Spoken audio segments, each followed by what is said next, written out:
العالمین والصلاة والسلام علی رسولہ النبی الکریم اما بعد۔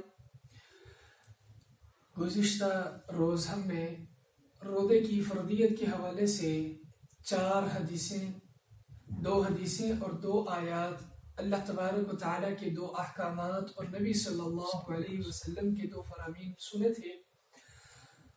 آج کے اس مختصر سے درس میں، اس مختصر سی مجلس کے اندر وہ کون سے افراد ہیں جن پر روزہ فرض ہے اور کون سے افراد ہیں جن پر روزہ فرض نہیں ہے، اس کی ہم بیان کرنے کی کوشش کریں گے۔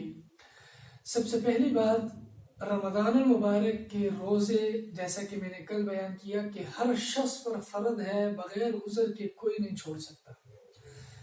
اب کس پر فرض ہے؟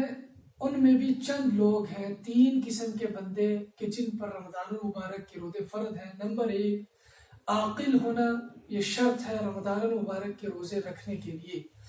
عقل مند انسان جو بھی ہے، وہ چاہے 50 سال کی عمر کا ہے، چاہے 15 سال کی عمر کا ہے، بالغ ہونا یہ دوسری شرط ہے، وہ عقل مند بھی ہو، بالغ بھی ہو، اور نمبر 3 مجنون نہ ہو۔ اللہ کی طرف سے اس شخص کے اوپر روزے رکھنا فرض ہے۔ بعض اوقات انسان عاقل نہیں ہوتا، مجنون بھی نہیں ہوتا، مجنون بھی نہیں ہوتا اور عاقل بھی نہیں ہوتا، لیکن ذہنی توازن اس کا کچھ نہ کچھ تھوڑا سا خراب ہوتا ہے۔ اللہ تبارک و تعالیٰ نے جو روزے فرض کیے ہیں وہ عاقل پر، بالغ پر، اور جو مجنون نہ ہو اور جو بچہ نہ ہو ان پر فرض کیے ہیں۔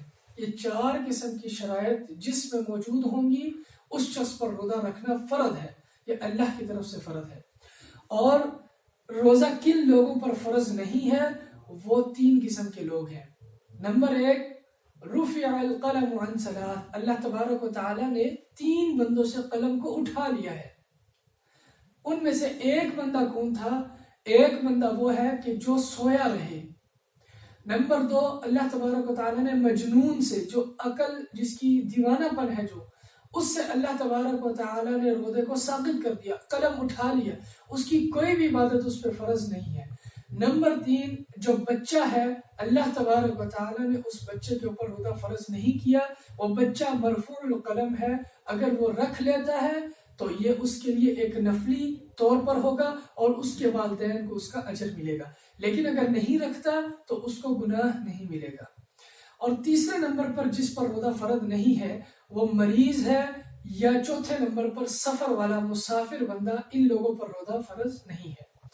مسافر اور مریض کے حوالے سے قرآن مجید کی آیت کل میں نے پڑھی تھی لیکن مکمل نہیں، اس آیت کو مکمل پڑھیں تو اللہ رب العالمین کا فرمان ہمیں بخوبی سمجھ آتا ہے۔ فرمایا فَمَنْ شَهِدَ مِنْكُمُ الشَّهْرَ فَلْيَصُمْهُ، جو شخص رمضان المبارک کا مہینہ پا لے، اس میں موجود ہو، حاضر ہو اور رمضان المبارک میں زندہ ہے، فرمایا فَلْيَصُمْهُ، اسے چاہیے کہ روزہ رکھے۔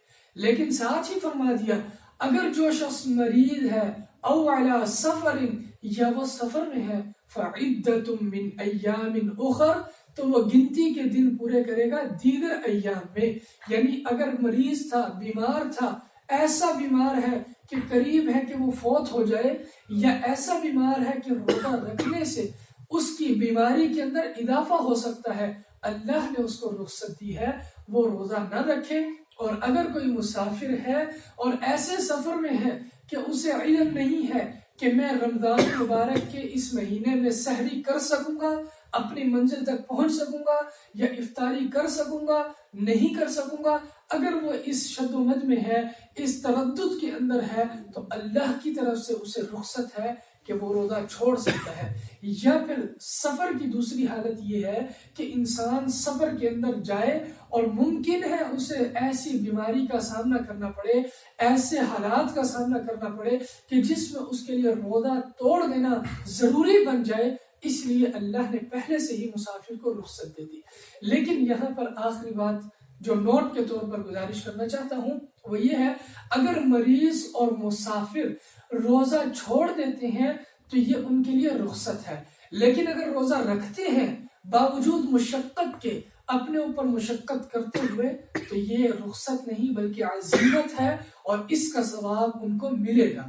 یہ تھی فرضی روزے کی بات، لیکن سفر کے اندر مرض کی حالت کے اندر نفلی روزہ رکھنا یہ درست عمل نہیں ہے۔ کیوں؟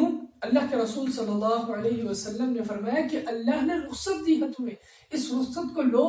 تبارک و تعالی جب انسان رخصت پر عمل کرتا ہے اللہ اس بندے سے راضی ہو جاتا ہے، لہذا فَاقْبَلُوا الرُّخَص، اللہ کی طرف سے جو رخصتیں ہیں ان کو قبول کرنا چاہیے۔